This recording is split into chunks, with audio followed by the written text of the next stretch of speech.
Bom dia, jovens. Quem fala aqui é o professor Daniel Mota e hoje a aula é Ensino Religioso.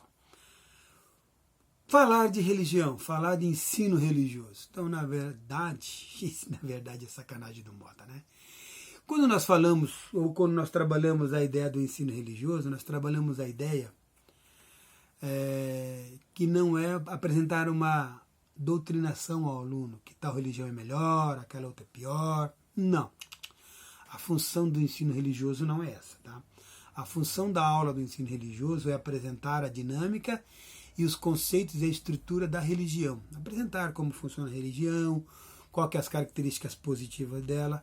A gente não vai entrar nas características negativas. Por quê? Porque não compete a nós dizer que é negativo.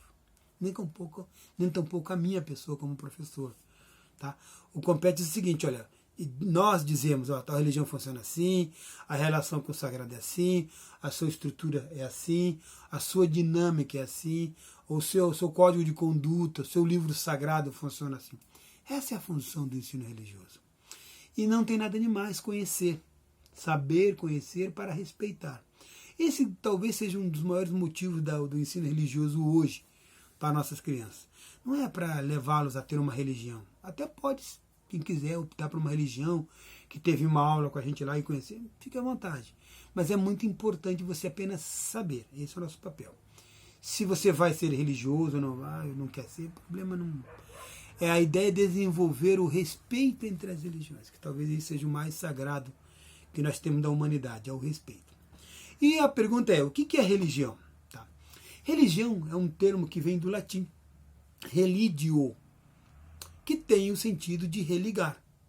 Religar o quê? Religar o homem ao sagrado. Essa é a principal característica da religião. É nos apresentar o quê? Uma referência entre o homem ao sagrado que ele tanto almeja. Tá? É religar o homem ao sagrado, porque o homem estava numa condição sagrada e saiu. Então a função da religião é fazer com que ele volte a ter a contemplação e participar do sagrado. Ok?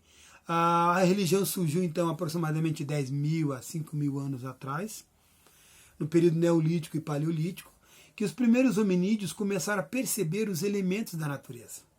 Quando eles perceberam os fenômenos físicos, químicos, elementos da natureza, raio, trovão, chuva, a produção de alimento, o florir, a perfeição da natureza, os primeiros homens, os primeiros hominídeos, no período neolítico, paleolítico, tá?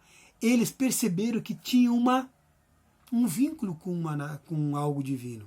E eles perceberam, então eles começaram a fazer o quê? A contemplar e começaram a caracterizar-se como pessoas que respeitavam aquela condição divina. Ok? Então surgiu no homem fazendo uma contemplação e ligando aquelas manifestações da natureza como uma manifestação de algo divino. Ok? Então as religiões. Então, surgiu as religiões, o objetivo da religião. E todas as religiões, pessoal, elas têm algumas características bem particulares e bem pontuais. Nós temos as religiões politeístas, monoteístas, panteístas. Aí nós temos outras características que não são religiões, mas a gente enquadra para você ter uma noção, que são as religiões, ou seja, que seria o ateísmo, e as seitas, esses conceitos clássicos do que é seita. Ok? Então, trabalhando a ideia do tipo de religião, pessoal, por exemplo, politeísta. O que é uma religião politeísta? Poli significa mais que um. Tá? Então, é um sistema religioso que possibilita a crença de mais que um Deus. Então, você tem religiões hoje que são politeístas. Tem um Deus único, que é o mais forte de todos, tal, etc. E você tem os deuses menores. É uma forma de religião. Então, religiões politeístas acreditam que existe mais que um Deus e que ele se interfere no nosso cotidiano e que tem uma referência muito forte. Aí você tem os tipos de religião também chamado monoteístas. Basicamente, a religião monoteísta, pessoal, é um sistema religioso que acredita apenas na possibilidade da existência de apenas um único Deus. Ok? É um Deus único, tá? Que ele possui, que ele deixou um livro sagrado, e no qual esse livro sagrado está presente as revelações divinas, o que é aquilo que ele revela para nós, ou para o sujeito que acredita na crença do Deus único. Tá? Então, esse Deus ele é supremo, que é um Deus único, e as outras entidades menores que fazem parte do ciclo deste Deus são muitas vezes tratados como anjos ou agregados dessa divindade. Tá? Então, basicamente, são anjos aí que alguns colocam, são retratados como anjos. Tá? Aí você tem religiões panteístas. O que é religião panteísta, pessoal? Acredita que as forças da natureza ela é uma manifestação divina por si só. Ela é uma divindade. Então, portanto, o panteísmo acredita que o espírito, que é a natureza, possua um espírito e esse espírito é uma divindade. Então, por exemplo, a Mãe Terra, quando se fala Mãe Terra, se fala que é uma expressão panteísta. A Mãe Água, o Pai Sol, a Mãe Lua. Significa o quê? Que essas manifestações da natureza são divindades. Então, o panteísta acredita que as manifestações da natureza e que as forças da natureza são manifestações divinas, são sagradas. Tem religiões que acreditam nisso, tá, gente? Aí o ateísmo. Na verdade, o ateísmo ele não é uma religião, mas a gente colocou para vocês terem uma noção, tá? O ateísmo não acredita em nenhum tipo de religião ou Deus. Em grego, é prefixo de negação, não. Theos, em grego, significa Deus. Então, não acredita em Deus. Não Deus. Então, o ateísmo não acredita em Deus. Basicamente, pessoal, é um conceito de ateísmo, é um conceito que chamamos de cético. Aquele que não acredita em nada. Ele não acredita, ok? E o que não acredita em nada, que é adepto desse processo, que não existe nenhuma forma de divindade, eles questionam o princípio básico do divino de todas as religiões, o ateísmo. Então essas pessoas são chamadas de ateus, ou seja, não acreditam em nenhuma forma de divindade ou na manifestação divina. Ponto. Pontual. Aí nós temos as seitas. Quando trabalhamos a ideia de seitas no ensino religioso, nós temos que entender que são aquelas religiões minoritárias que elas, por si só, elas são uma forma de oposição às religiões maiores. E ela, enquanto pequena, enquanto estrutura, ela vai contra aquelas religiões maiores. Então, aquela pequena religião que é contra ou que é totalmente diferente, não é que seja contra, que é totalmente diferente de uma religião maior, predominante numa região, aquela religião pequena, que tem poucos adeptos, que é diferente da religião que todo mundo segue, ela é considerada como uma seita, tá? Não vamos entrar no mérito se é bom ou se é ruim, podemos dizer que seria diferente, ok? Então, seita é uma religião pequena, diferente da estrutura da religião dominante, ok? Então nós temos uma religião, numa cidade que todo mundo tem uma religião única, aí surgem umas 3, 4 pequenininhas que fala totalmente contrário ou diferente daquilo que aquela religião principal fala. E que é aquilo? O pessoal da religião maior vai dizer que é uma religião, que é uma seita, ok? Não vamos entrar no mérito se é bom ou se é mal. Aí nós temos os sistemas religiosos, tá? Os sistemas religiosos é bem interessante, que é caracterizado, pessoal, por elementos que expressam a religião. Então você vê um sistema religioso, você vê uma série de elementos que caracterizam aquela religião. Como aquela religião é expressa no cotidiano.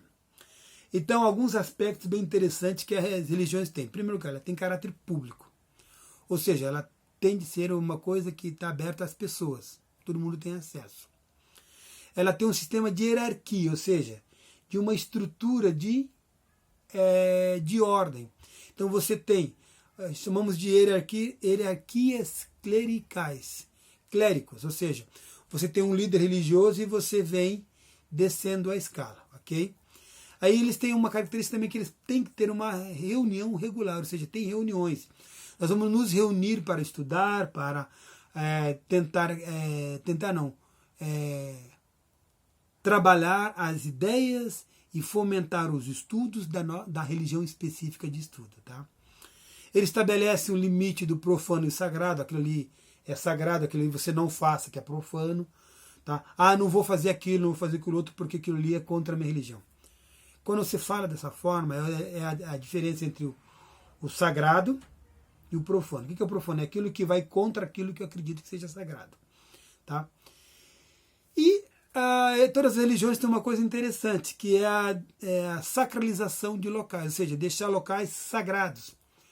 Templos religiosos, salas religiosas, locais religiosos. Aqueles locais, eles têm o que, pessoal? Têm de se tornar sagrados. Por rituais, por situações particulares. E qual que é o objetivo daqueles locais sagrados? Fazer adoração das divindades, ou da divindade, adoração de Deus, ou de alguns deuses de outras religiões. Então, essas características interessantes do sistema religioso. Tá? Outra coisa também, todas as religiões elas têm escrituras sagradas, ou elas têm alguma tradição oral. Essas escrituras sagradas são que geralmente são caracterizadas como as revelações divinas que foi passada para um ser humano que tinha uma vida íntegra, uma vida que a divindade, ou vamos colocar, Deus escolheu para o cara estar lá naquele processo. Você tem sacrifícios, pode ser sacrifício físico, sacrifício emocional, você abrir mão de alguma coisa, então toda religião tem uma forma de sacrifício. Tá? Ela tem festas, essas festas têm o objetivo de, podemos dizer que o objetivo dessas festas seria celebrar um feito religioso, um fato religioso. Por exemplo, o catolicismo, ou o cristianismo em geral, né? Eles celebram o quê? A ressurreição de Cristo. A Páscoa, né? A ressurreição de Cristo. Então nós celebramos isso. Os cristãos celebram isso. Então isso é o quê? É uma festa sagrada. Por exemplo, a questão do serviço funerário, como que é o ritual de uma pessoa que falece em algumas religiões. Tá? Como que é a bênção, como que é o que é o ritual funerário daquela pessoa, como que aquela pessoa vai ser guardada, entendeu? Alguns fazem uma sessão religiosa e depois a cremação, a queimar o corpo e transformar em cinza, chamam de cremar. Tá? Há outros rituais, por exemplo, que é assim uma celebração, depois se enterra o sujeito. Tá? Outros eles fazem o quê? Eles depositam em algum local e deixam putrefar ao ar livre. Não se faz mais isso, né? Questão sanitária. Mas são rituais funerários. Tá? Rituais de matrimônio. Tem vários rituais de matrimônio. Tá? O ritual de matrimônio ele vai ter que ser caracterizado pelo quê? Pela figura de uma entidade representante dessa religião que vai fazer o quê? Uma ligação entre duas pessoas diante do divino, diante do sagrado, diante de Deus ou de quem for. Ou seja, um sistema de crenças no sobrenatural, é muito importante isso, aquilo que está acima da naturalidade que nós temos, tá? Que o objetivo é explicar o que existe após a morte e até mesmo a origem da vida e a origem das coisas que nós temos. Então, esse sistema explicando o que é a vida após a morte, qual é a origem do universo, nos dando as referências sobre as nossas inquietações pessoais. Ok? Pessoal, basicamente essa é a aula de hoje, só para a gente ter uma noçãozinha sobre o que é o ensino religioso e essa explicação da aula, tá bom? Um abraço para vocês e até mais, jovens.